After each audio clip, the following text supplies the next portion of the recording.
Welcome to Embody, a space to embody your true color, love. I'm Pratima Prashanjit.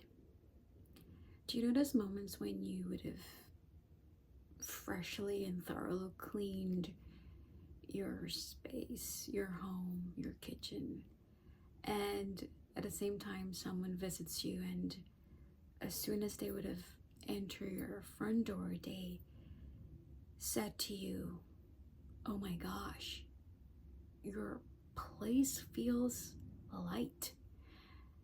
And for that moment, for that time, you really understand what she meant without even telling her that oh, I just did some spring cleaning today. That's just a perfect analogy to show how much radiance and magnetism that is within us, but we often cover up with the clutter that we create when we self-doubt, self-hate, self-judge, self-blame, self-sabotage, unknowingly, whether these patterns are portrayed through the beliefs that we create, the reactions that we act out, the habits that we perform, the behaviors that we seem to be inherent and cannot be changed. What happens is we are just covering our worth, because beneath all of that layers is where true worthiness lies.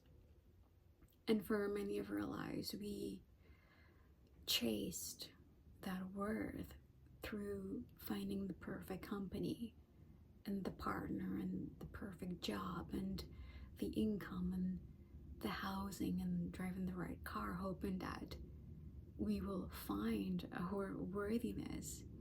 But in truth, worthiness isn't something that you chase.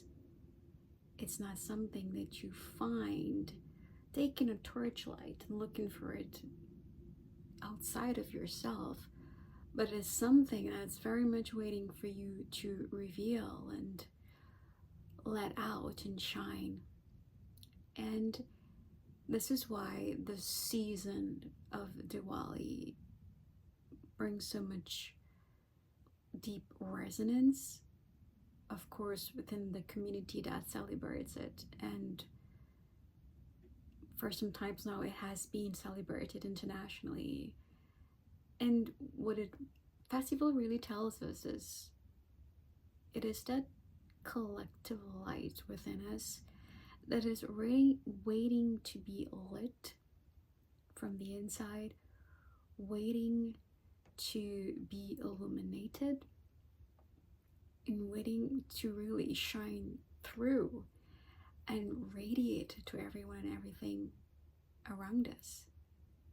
And how really can we light this inner deal within, this inner light within? How can we illuminate and exude all of that magnetic radiance and energy? First, we may want to change these beliefs that we have about ourselves. And beliefs really, it's the thoughts that you create for yourself, and these thoughts that you use repeatedly, whether you're thinking it, whether you're emoting it through your body and your feelings, whether you're imagining it, whether you're reliving it, maybe a scenario in your past, something that happened in high school millions of years ago, but you keep repeating that action in, even though you're imagining in your mind, you repeat it, your body believes and reacts and responds as if you're reliving that moment, because your brain can differentiate between a highly imagined event or one that is very much experienced now. So when we start paying attention to these vocabulary, language that we speak when we talk about ourselves, the way we respond using your embodiment, your bodily sensations to react to certain situations. It is as if we're reacting to really the beliefs about ourselves, because what we think about ourselves and what we think that people think about us is very much what we receive and we react to those same stimuli. So basically, we're reacting to ourselves and responding to ourselves. And to very much find these patterns, we can really search, or it is very much deeply buried in your everyday moments, in your relationships, in your career.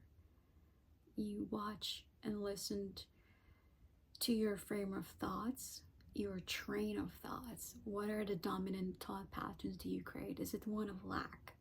Is it one of abundance? Is it one of feeling alive and one that uplifts and empowers you?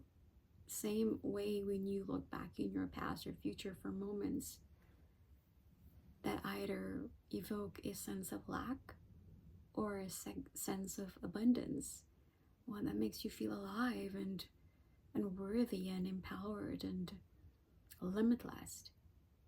So these patterns very much is not something that you may see physically, because it's very much deeply embedded in our subconscious.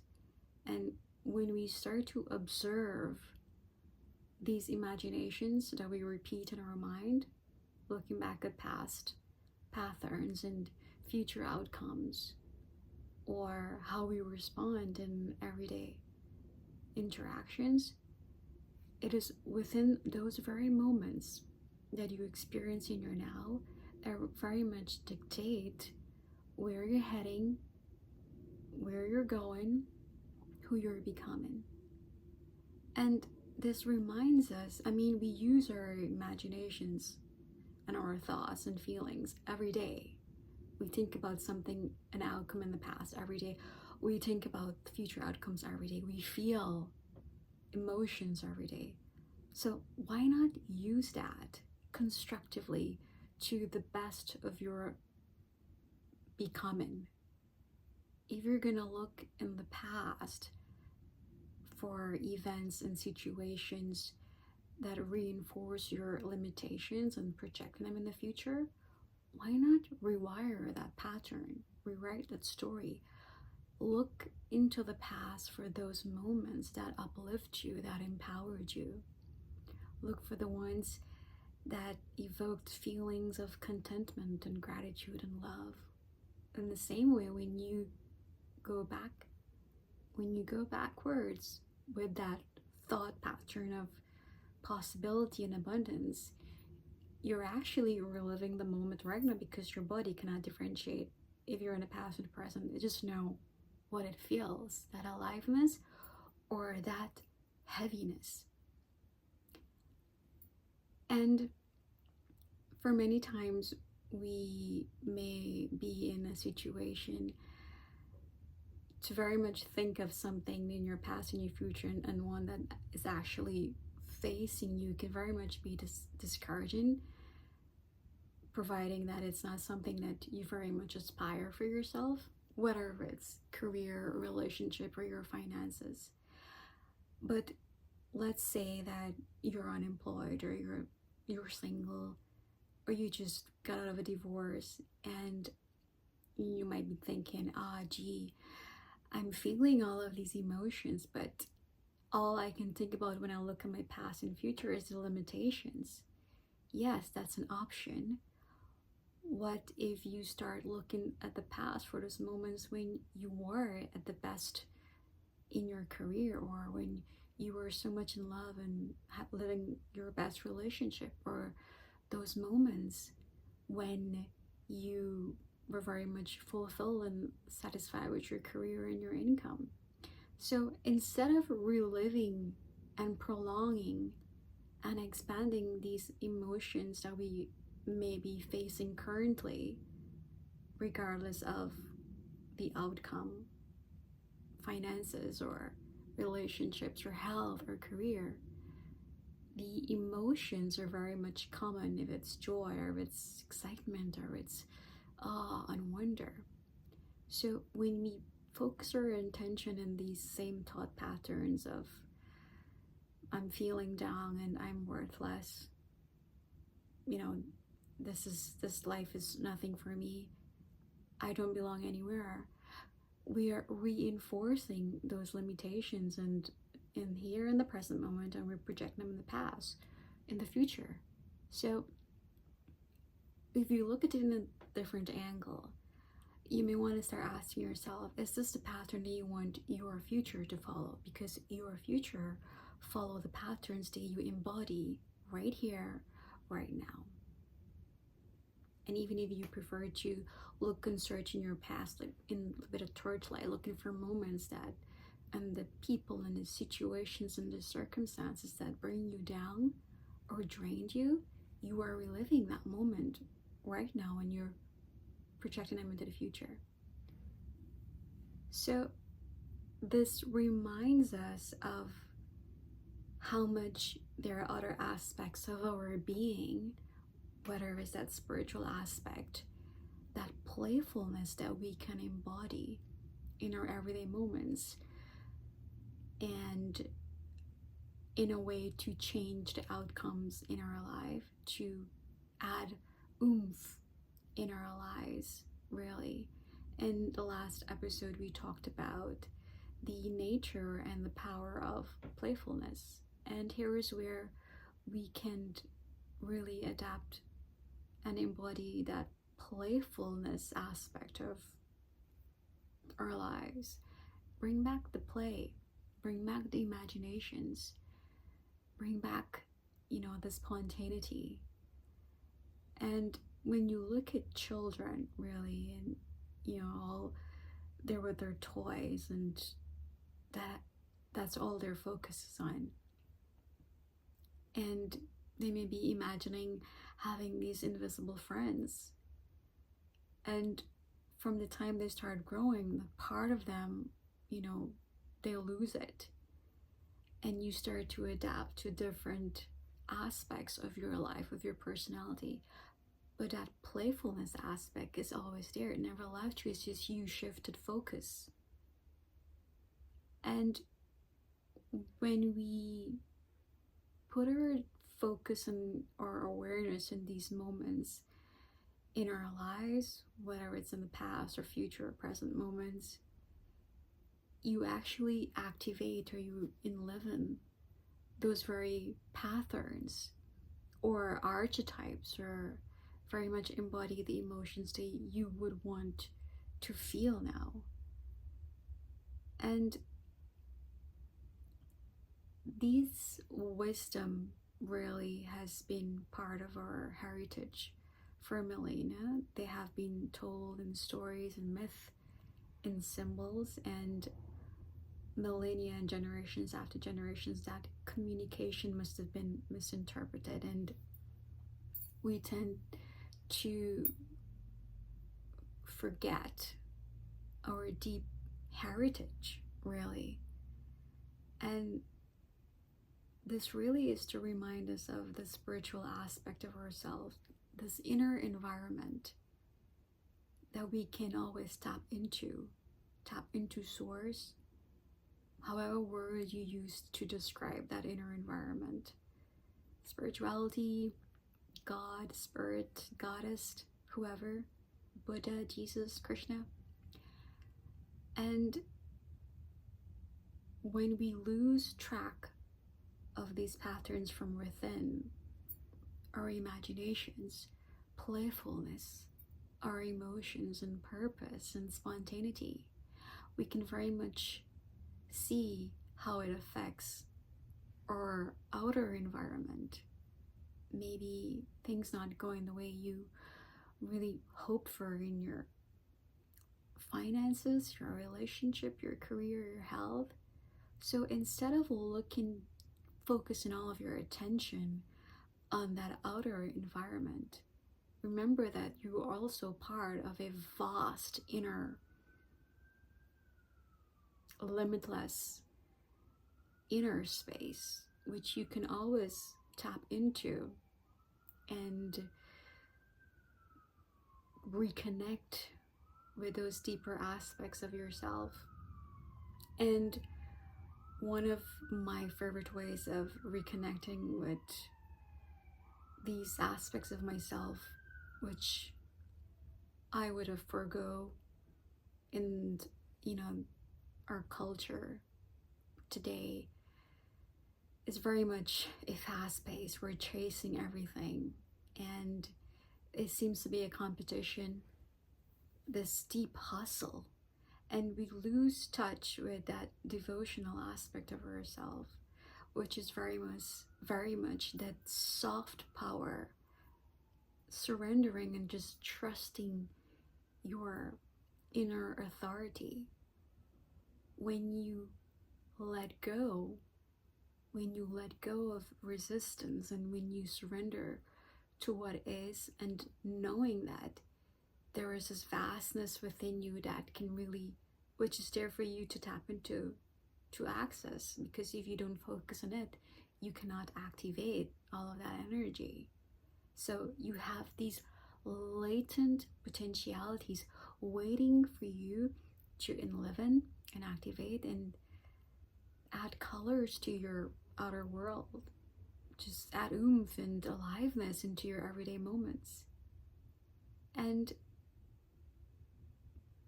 for the past couple of years, there has been a lot of awareness on topics like manifestations, visualizations, meditation being just one of these aspects, tools that we can use to reconnect us with our inner source.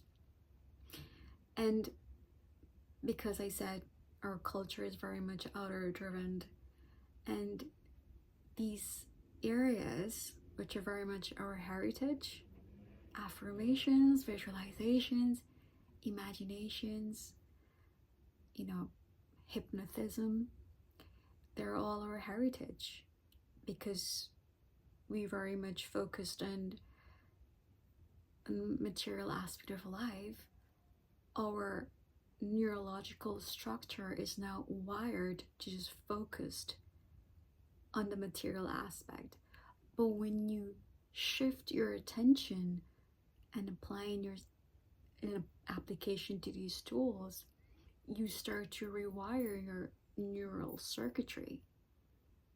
You give it your attention, you focus, and then it becomes part of your inner environment, and you start rewiring those patterns. You start to trigger new emotions, new thought patterns, new awareness. Your consciousness start to expand in this invisible vastness of abundance and opportunities and possibilities.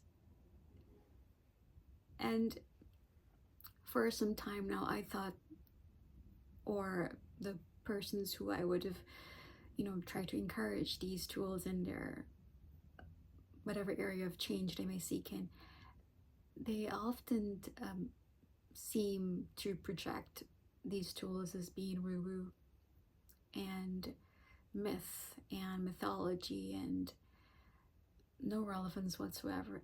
That is because we're not wired to focus on this part of reality. And when you let go and you surrender within and just let go of the things that no longer add value into your life, things that no longer serve you, that is when you fall into that vastness of your inner environment. So it's always there.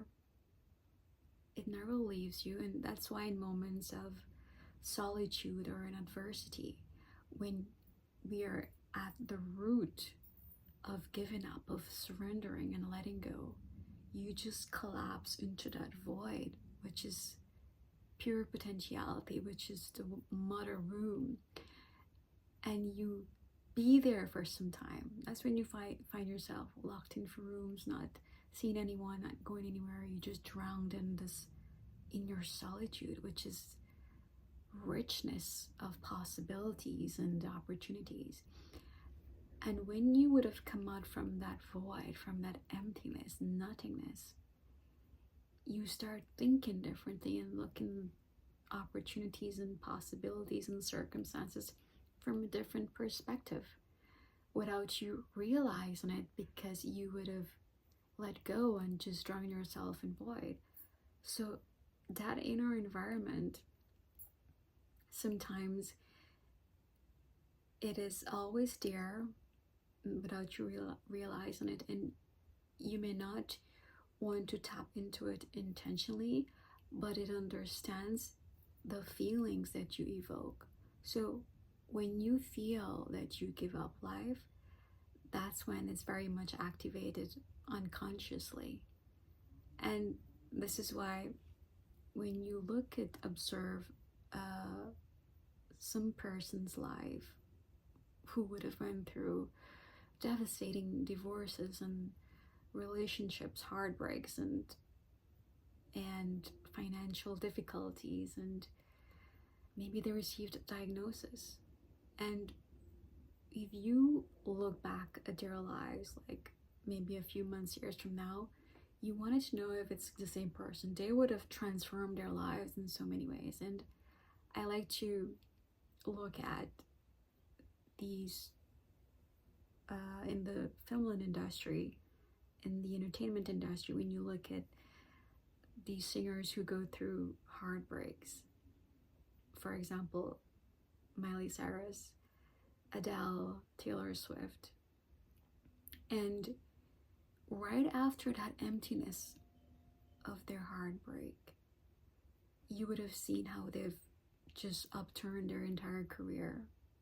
And this tells you how much that inner environment is waiting for you to collapse into. Don't wait until adversity comes to you, but you can always tap into source and add oomph in your life.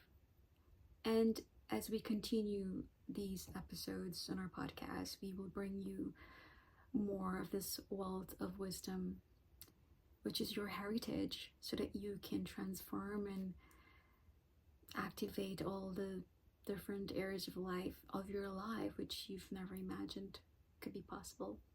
Until next time, embody your true color, love.